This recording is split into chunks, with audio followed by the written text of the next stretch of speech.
Hey guys, welcome back to another video. Once again, we will be exploring true horror stories taken directly from various Reddit pages. For those who are new to the channel, I will be adding software to my voice to make it a little scarier, so don't be confused when I sound a little different. If you guys enjoy the video, be sure to subscribe, it really does help the channel grow. Without further ado, let's get started. My wife was acting strange. Then I saw what she was cooking. Evan pulled into the driveway, rubbing his face. The flickering porch light cast jagged, ominous shadows over the yard. Great. Creepy lighting to go with my crushing exhaustion. Love it, he muttered, grabbing his bag and stepping inside. The house greeted him with silence, not the peaceful kind, but the heavy, unnatural kind that made his skin crawl. Hello? Family? It's me, the guy who pays the bills and occasionally mows the lawn, he called out. No response. In the kitchen, came Laura's voice. Something about her tone, flat, rehearsed, made the hairs on the back of his neck rise. He chuckled nervously. Cool. Totally not unsettling. He walked to the kitchen where Laura stood at the counter. Her back was to him, and the rhythmic thwack of her chopping filled the room. What's for dinner?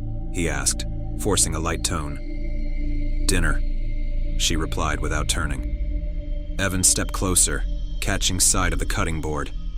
The meat she was slicing was wrong. Stringy, dark, and oozing something viscous. The metallic stench hit him like a punch to the gut. Okay, wow, that's not chicken, or beef. Or anything sold in stores, actually, he said, backing up slightly. Where are the kids? Upstairs. Playing, she said. The knife stopped mid-chop. Slowly, her head tilted, just enough for him to see her profile. Her grin was too wide, her teeth bared like a predator's, and her eyes, black, wet, and endless, caught the dim light. Oh, okay, Evan said, laughing nervously. New look? Very edgy. Goth mom vibes. Nice. Before she could respond, a crash came from upstairs. He jumped so hard he nearly tripped over himself. Kids? You're not setting up a Fortnite obstacle course again, are you? He called, moving toward the stairs. The rhythmic thud started as he approached their room. Pushing the door open, he froze. His son and daughter sat cross-legged on the floor, their backs to him, their heads gently bumping against the wall. Thud. Thud. Thud. Kids? He croaked. They stopped, turning toward him in unison. Their eyes matched Laura's, black voids that seemed to pull at the edges of reality. You shouldn't have come back, his daughter said, her voice layered and guttural. Evan backed away, his breathing shallow. Right. So, this is super normal. Love the creepy cult energy. The floor creaked behind him. He turned. Laura crouched at the top of the stairs, her head cocked at an unnatural angle, her grin impossibly wide. Stay, she whispered, her voice drilling into his skull. He bolted for the door, but something cold and wet coiled around his neck. He flailed, gasping.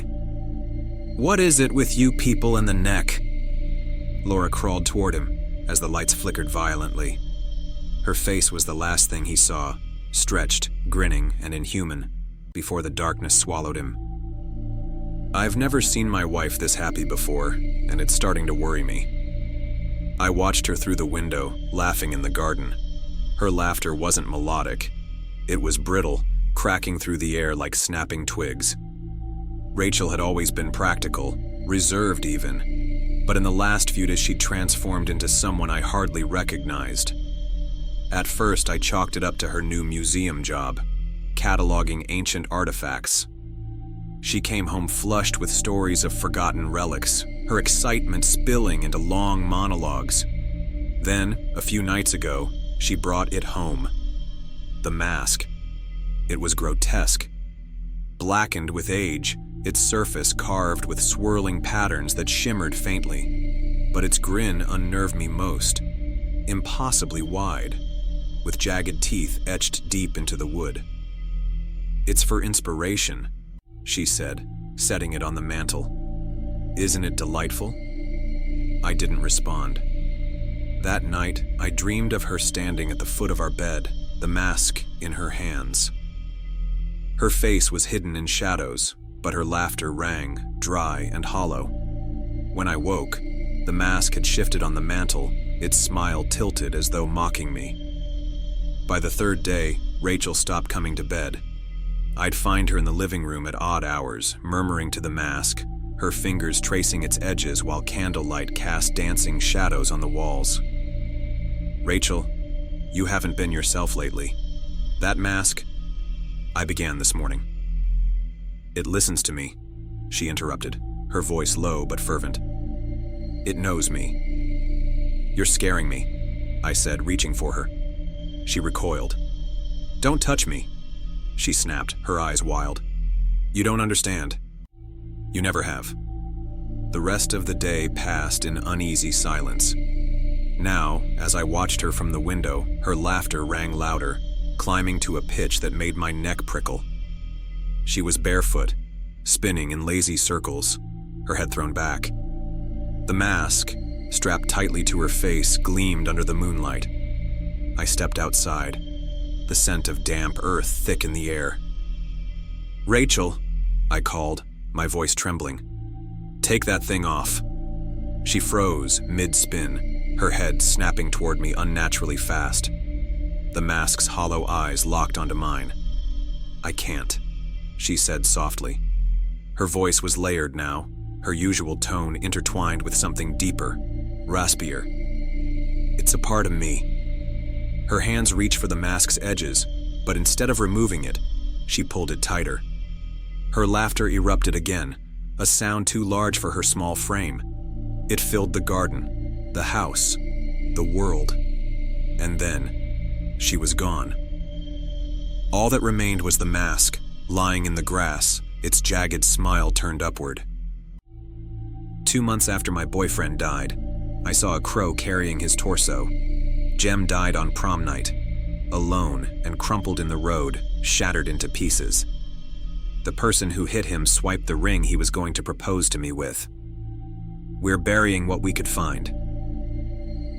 I was told at his funeral what they could find. I thought I was okay, and then I was hearing his favorite song, Smelling. His cologne still clinging to my clothes and my car seats, even my own skin. Then I was breaking apart all over again, overwhelmed, fucking suffocated with him, until I couldn't breathe. I wanted to stay with him, even if he was 6 feet under the ground, buried in dirt and surrounded by wilting flowers. Every day, I was numb, and I was sick of numb. Every day had no sound. Every day was like living in a forwarding videotape, and I was the only one awake. Alive. 2 months after Jem's death, sound bled back in the form of a loud squawk. Lifting my head, a crow swooped above me. I was mesmerized, smiling a little. But then I glimpsed what was caught between its talons. Scarlet entrails twisted in burned strips of clothing. Something snapped inside me, my legs giving way. Jem's tux. Another crow flew past, its beak twitching. This time, my boyfriend's mutilated torso was clinging between tiny talons. They found him. Before I could stop myself, I threw myself into a run, stumbling over myself. The crows touched down deep in the town forest. I thought it was a nest, or worse, maybe they were eating him. But to my shock, there were bodies, all of them recently dead kids, and among them, my boyfriend, lying in pieces, half fused together, his head attached to his torso. The crows worked effortlessly, hopping across the ground, piecing Jem together like a puzzle. When they were finished, they left in a flock, taking off into the sky. I dropped to my knees in front of Jem, tears choking my throat. I could take all of him back to his mother. I could bury him whole. I scooped him up, but when he twitched in my arms, I dropped him. Jem, I whispered, my trembling hands cradling his face. His flickering eyes, lips parting in a silent cry. He didn't move, his head slumping, but his chest was twitching. He was alive. When I rolled him onto his back, something slimy filled my throat. Something was writhing under his skin, raven black streaks running up and down his spine. I shuffled back when his spine broke through skin, splitting in two, bulging appendages protruding from his back. Wings. He was beautiful. And yet, when Jem turned to me, vacant eyes, beady, almost bird-like, I found myself stepping back. His head twitched, dead eyes staring at me before he turned and took off into the night. Days later, I was woken by ice-cold air. My window was open, and on my pillow next to me was my ring.